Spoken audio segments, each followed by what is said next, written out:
Hello, Enid, and welcome to another City Update with Derrick, Silas, your host, and with this Assistant City Manager, Scott Morris. Good morning, Enid. Good afternoon, Enid. Yes. It is afternoon. How was your weekend? It was a really good weekend. Enjoyed the weather and got a chance to get outside, and we did a lot of yard work, as I'm sure a lot of people did. You know, you hear those lawnmowers going all across the city over the weekend. Yeah. Yes. Very good. We have quality of life issues we want to talk about, but we did have a ribbon cutting for Muncie's Park. You want to talk about that? That's right. Last week on Tuesday, we had a ribbon cutting for Muncie's Park. You might be wondering, where is Muncie's Park? I don't know if I've heard about that. It is on James Street, just west of Johnson, or actually just east of Johnson Street. It's a cool little pocket park, a little park right there along James, and Mrs. Muncie's donated some money because she wanted to see that park that they had donated the land from to us, see some renovation. And so the city partnered with her, and we redid that park and had a ribbon cutting. Her whole family was there from Colorado, and we had an amazing ribbon cutting. Sometimes those are really extra special when it's so personal. And have family and friends that are at the event. And so that was a good one that we did. I was excited about that, and I'm excited for this coming weekend. One of my wife and I's favorite time of the year is JUCO World Series baseball, and that is coming to Enid this weekend. And so I just want to put that out there for everyone. There's an opening softball game between the fire department and the police department that starts on Friday night. Our mayor will be throwing out the first pitch. And then starting on Saturday, the first game kicks off about 10 o'clock, and we'll have JUCO World Series downtown at the David Allen Ballpark. So I'm excited about that. I know a lot of people are. It's one of the neat things about our hometown. Yeah. Having that JUCO World Series in our downtown area. Good. Well, let's talk about some other quality of life issues here. The splash pads are open. I think they opened the week of the 10th of May. And they're open from 10 a.m. to 9 p.m. And one is on Hoover, which is 3000 West Oklahoma. The other one is Champion, which is 700 North 10th Street. So summertime, go out there with your kids and take a splash. And while we're talking about splashes, let's talk about the pool. So next Tuesday, after Memorial Day, the day after Memorial Day, the pool will open. And as you see on the flyer, that these are the times for lap swim, open swim, aqua cardio, and then if you desire a party, you need to call in and schedule those parties, and those parties will only be Fridays and Saturdays from 7 p.m. to 9 p.m. Alongside of that, as you can see, there's a $30 for season pass and $3 per person per entry. If you don't want a season pass, you're just gonna go a couple times, $3 every entry. But that $30 season pass really probably puts you. That's if you're going to go 10 times, get the season pass. Oh, yeah. So also, the swimming lessons will begin. They will begin. The first session will be June 6th to June 16th.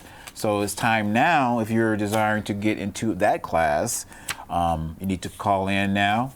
And because the first registration deadline will be May 26th, which is this week, if you want to get in that first session. Session 1. So the times are on the screen. So there you go. Questions for the mayor. On our Tuesdays bi-weekly, we will be doing the show Questions for the Mayor. The mayor will be here to answer probably 2 to 3 questions a week. So let me get this straight. So if you want to ask the mayor a question, you can send an email at askmason@enid.org. That is correct. And there's a chance that your question will be selected as one of the questions that they answer during that week. That is correct. That's great. That's how that works. So this is a community participation here, and the mayor's going to do his best to answer those questions. Yep. So that's very good. And just want to let everybody know also about the Walk of Fame nominations. You still have time, a little under, I guess, another week, which is next Wednesday, in order to submit a person you believe deserves this honor. They can be living or they can be deceased. I was going to point that out just so that people know, it could be someone who's passed but has contributed greatly.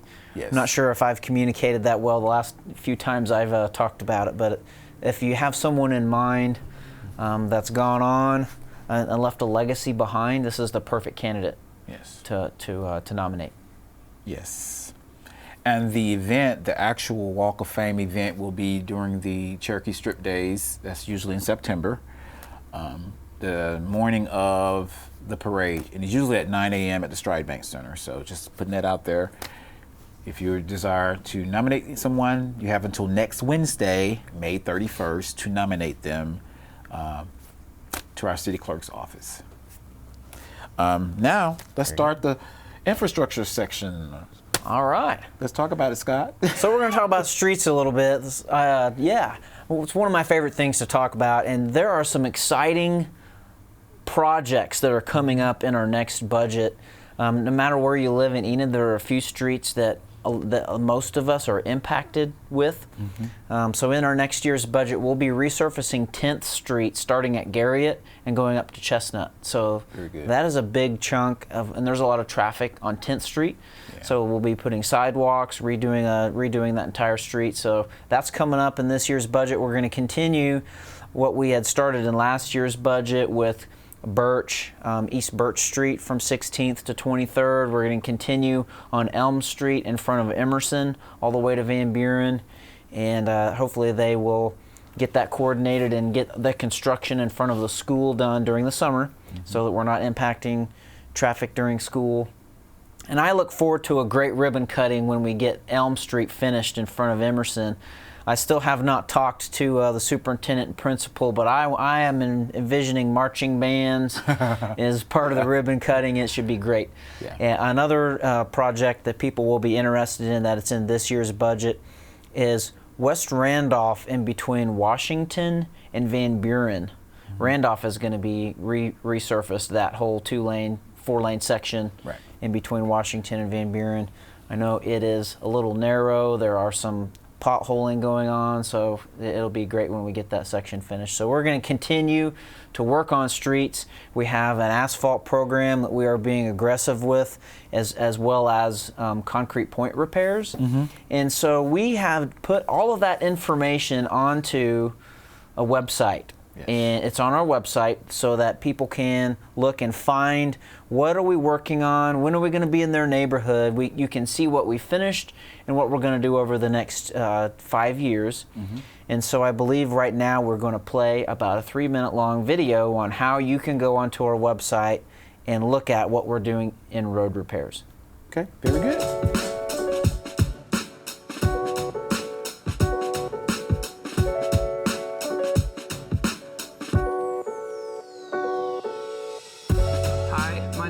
Travis. I'm the web manager for the City of Enid in our communications department.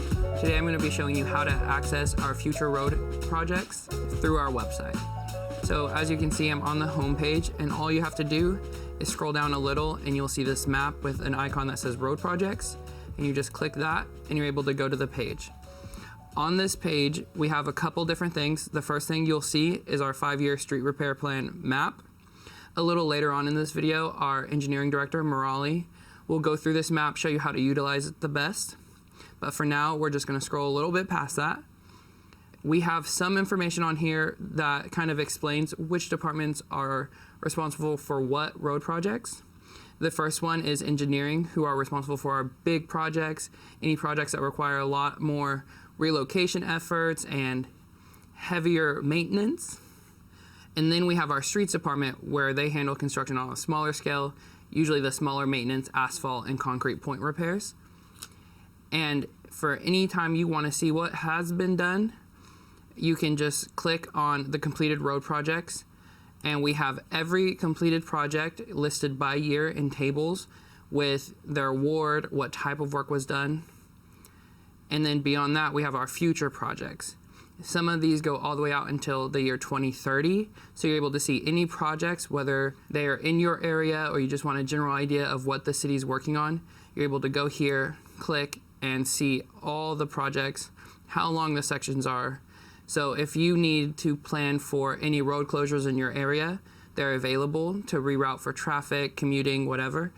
And if you have any questions that you aren't able to find on our website, you're welcome to email us at communications@enid.org, and we will get that information to you as soon as possible. For now, we're going to kick it over to Murali, who will go over the map and how to utilize that.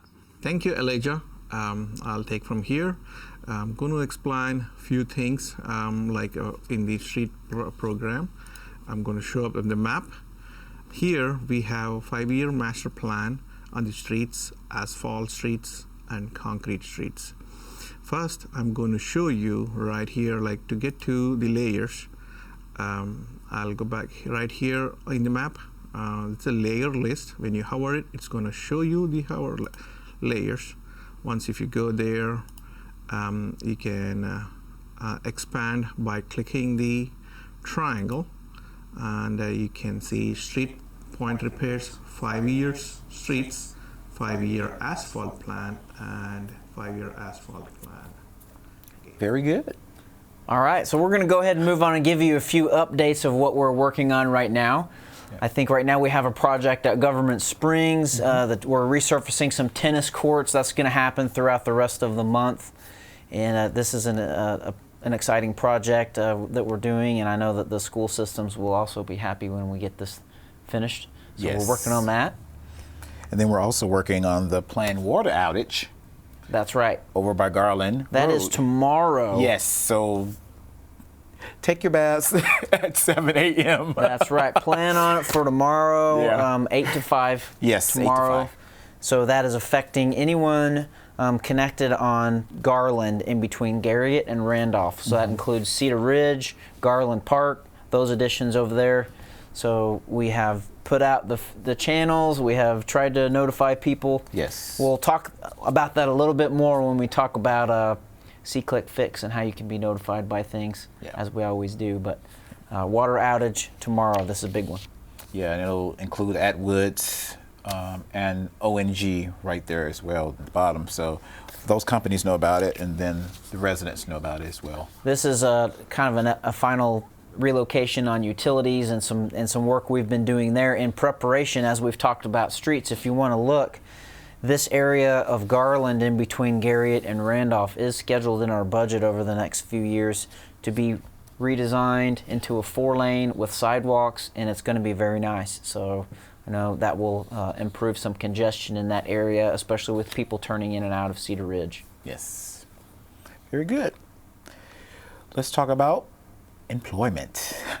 So if you're interested in employment with the City of Enid, go to enid.org/careers. We have a couple of positions that are closing today, so you have until midnight to get those applications in. If you go to see one that you think you couldn't handle, go ahead and apply for it. That's right. One of them is directly reporting to me. That second one on the list is a supervisor for utility services, utility services manager. So I'd love to get some great applicants, as I'm sure we would love to get excellent applicants on all of these. So please pass these on to people who you know might be looking, and we'd like to advance things along and give our citizens good customer service with the people that we fill in these positions. So. Yep. And of course, we have our monthly MAPC meetings and commission meetings. Do you want to talk about that a little bit? That's right. We have our commission meetings every first and third Tuesday of the month, and every now and then we get a 3-week break in between meetings. And so right now we're in bonus week. We have an extra week. So the next one coming up is Tuesday, June 6th, and that's our next regular meeting. Study session at 5. And the extra meeting at 6:30. The MAPC meeting that we have on the screen is not correct. We are moving that, I believe, to the previous Monday. I'll have to come back with you on that one. We're just finalizing our date for MAPC, but we are actually going to be off on June 19th for Juneteenth, and so we're going to be rescheduling that MAPC meeting. And then our next commission meeting after that is Thursday. Since we have Juneteenth on Monday, we will not be doing our regularly scheduled Tuesday commission meeting, and it has already been scheduled for Thursday, June 22nd. So those are the dates for those meetings. We'll get back with you next week on MAPC. But luckily, since we're in bonus week, we got a little extra time. That's always good. We'll get back with you on that meeting. Yeah. So thanks for joining today. Just want to remind everyone about our Garfield County Emergency Management app. If you don't have that app, make sure you download it. It'll alert you when there's inclement weather coming. And they also put some feeds out there to tell you how to be prepared for weather preparedness. So that's a good app to download in your iTunes or Google Play stores. And again, it's called Garfield County Emergency Management app. We have an app that we use to communicate with our citizens called Yes, we Fix. And it is a wonderful app. Not only can you communicate when there's potholes, if you need a ride on public transit, but also we can communicate back with you on road closures or on a water closure if you live over by Garland, Cedar Ridge, Garland Park area. You'd be notified on your cell phone. You get an email to keep people notified on things. So if you haven't got this app downloaded, you should. It's an excellent source of information and a way for you to report outages and things like that to us. So we encourage you to download that app. And one of the beautiful things about the app, the person reporting the issue will be updated on the status of it. And it goes directly to the department that handles it. So we really encourage you to utilize this app. You can take photos of potholes or whatever you see and attach it to your service requests, and it helps us to better understand what's going on and what's going on. So a very good application. I know that Ashley said from the streets department said that they at least 25%, they're doing 25% better at completing potholes in a timely manner. When somebody reports it, it's done in 2 or 3 days because they're getting the information from the public. Yeah. So it's very good. We desire to be transparent in the way that we communicate with you, with our council meetings, with the different ways that we want to put out public service announcements, and so we have a myriad of ways that we are trying to stay connected with you. Yes. So that would include Fire TV, that would include Twitter, Facebook, Roku, YouTube, all of these things like that. So stay connected with us. Visit our website at enid.org. We have a lot of information on our website at all, including that fancy road map where you can look and see what road projects that we're working on. So we are trying to stay connected, and these are several of the ways that you can know what's going on in your community. Yep. And so just thank you for joining us today, and as always, we want you to make it a very great day. Until next time.